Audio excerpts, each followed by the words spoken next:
Hey, I want to share with you an update on where I am with my battle with COVID. Hi, I'm Scoot. Welcome to the Scoot on the Air YouTube channel. And if you're not a subscriber, hey, we offer it free. I hope you become a subscriber. And we give you a notice every time we post something. And look, some of the stuff on here is kind of serious. Some of it is fun.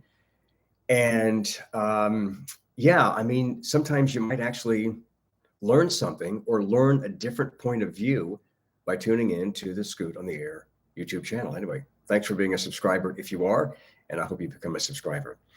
All right, so Monday morning, I felt really, really badly. As I mentioned in the video, the last video, I woke up Sunday morning and I felt, like I was getting a sinus infection, but it wasn't bad. I kind of dismissed it, didn't think anything of it. Woke up Monday morning, I felt really badly. So I thought, because of all the awareness that I have being a talk radio host and being on social media, because of the awareness that I have for COVID and the Omicron variant, I thought maybe I need to get tested. So my niece is a doctor and she had a home test and I tested positive. I was shocked because from the very beginning, I have been so cautious. I'm a germaphobe. I was a germaphobe before all this shit started. And so I always wash my hands. I always had sanitation wipes. I always did all that stuff anyway. So I was really careful and I took everything very seriously. I listened to the CDC guidelines, the local guidelines. I wore a mask, but I have admitted on the air that in the last couple of weeks, maybe the last month or so, things had been calming down. And so I have been comfortable not wearing a mask in every crowd all the time. That proved to be a mistake. I am fully vaccinated, got the booster, wore a mask most of the time, and right now I've got COVID. Now I'm feeling a lot better, so like this is good. What I learned is that the symptoms for Omicron, the variant, are identical to the symptoms of like a head cold or a sinus infection. I don't have fever, and that is not a symptom of the Omicron variant. I didn't lose my sense of smell or taste, and that's also in line with having Omicron.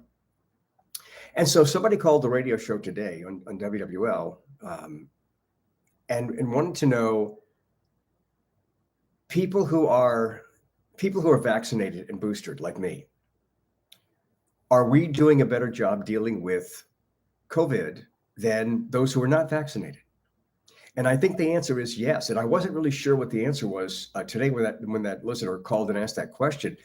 But I learned since then that 77% of the hospitalizations, I believe in Louisiana, 77% of the hospital, maybe it's around the country. Anyway, 77% of the hospitalizations, and we can say a great majority of the hospitalizations for COVID right now are with people who are not vaccinated.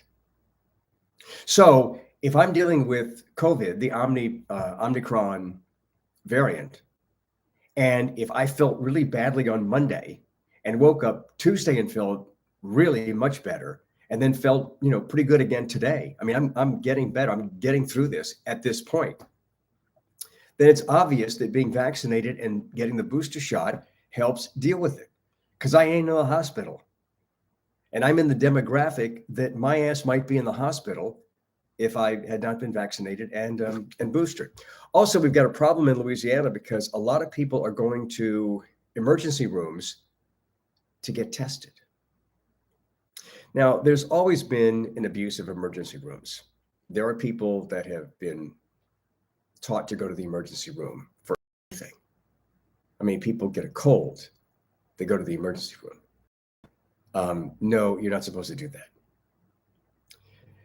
So in New Orleans and in Louisiana, the home testing kits are so rare. I mean, they're sold out, that lines at urgent care places are extremely long.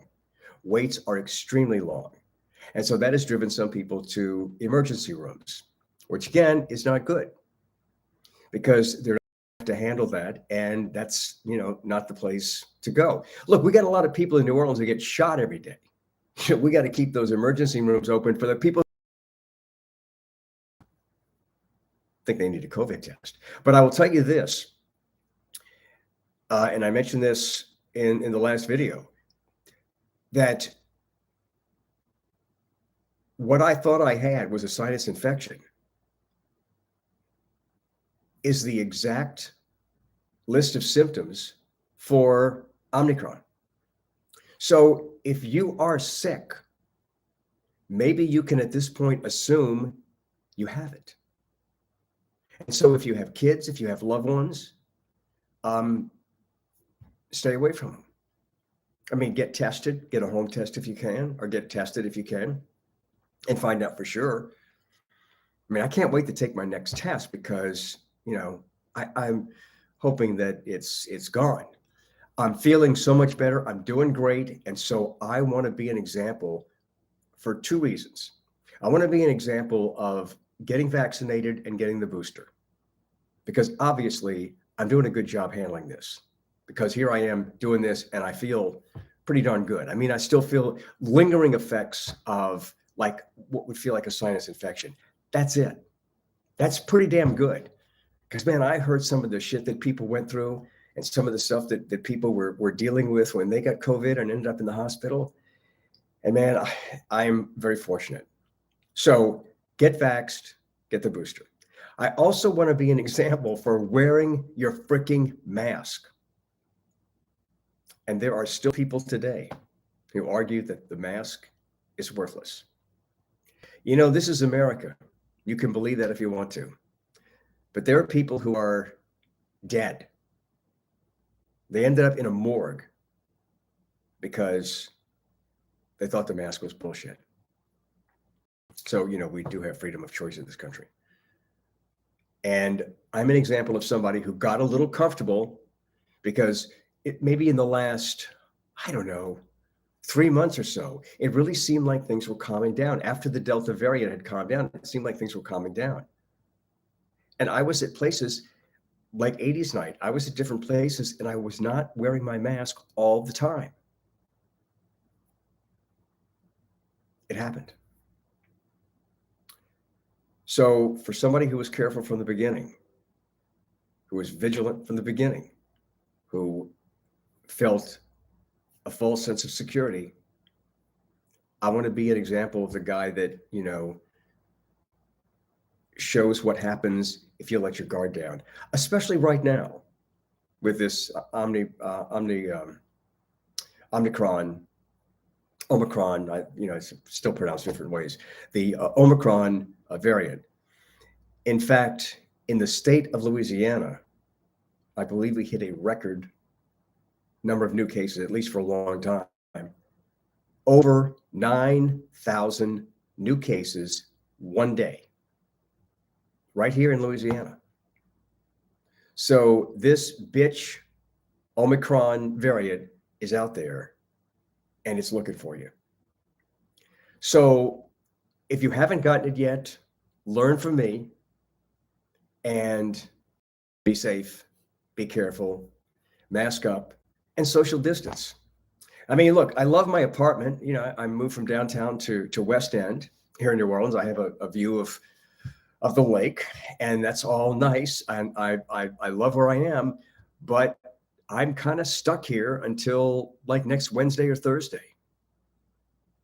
And so that means that I will be celebrating New Year's Eve with two gay guys, Anderson Cooper and Andy Cohen on CNN, because I think they're hysterical. And even when I've gone out to celebrate or do social media videos for New Year's Eve, even when I've gone out to celebrate in the quarter or downtown, I start out the evening watching Anderson and Andy, and they're funny as shit. And Andy Cohen, he drinks, Anderson Cooper doesn't drink so much, but Andy gets Anderson Cooper drunk, and it's really it's funny stuff. I think they do a great job. It's fun. Don Lemon is going to be back in New Orleans. Yeah, they had him in Nashville last year, and I believe he maybe partied a little too much. He'll be drunk too. Yeah, he'll get drunk too. Don Lemon is actually from Baton Rouge, so he's familiar with the New Orleans area.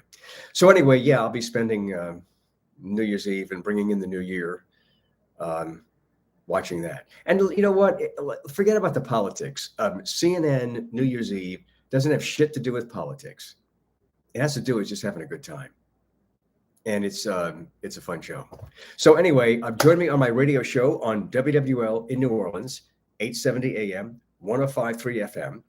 You can go to our website, WWL.com, and stream the show live, or you can download the app Odyssey, AUDACY, AUDACY. It's free, and type in WWL, and you've got our station wherever you have your phone, which is where. And I'm on the air 1 to 4 in the afternoon, Central Time. And tomorrow on the show, we'll continue looking back at 2021, a year we were so excited to welcome in 1 year ago, because we were so glad to get rid of all the shit that happened in 2020, the pandemic and all that. We thought that the turning of the calendar was just going to wipe all that shit out. Well, guess what? It didn't. And 2021 has turned out to be a bitch. And it started off with the insurrection, and there was all kind of shit that happened throughout the year. So now we get this year out of the way. Let's hope for a better 2022.